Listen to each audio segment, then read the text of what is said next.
सास नहीं घर में ससुर नहीं घर में, सास नहीं घर में ससुर नहीं घर में।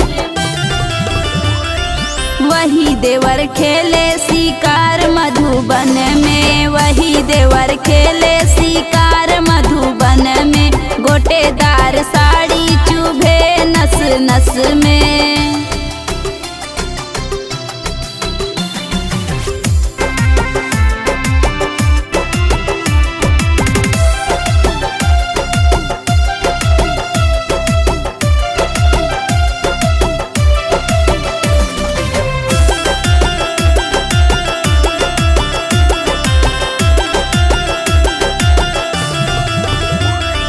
जेठ नहीं घर में जेठान नहीं घर में, जेठ नहीं घर में जेठान नहीं घर में।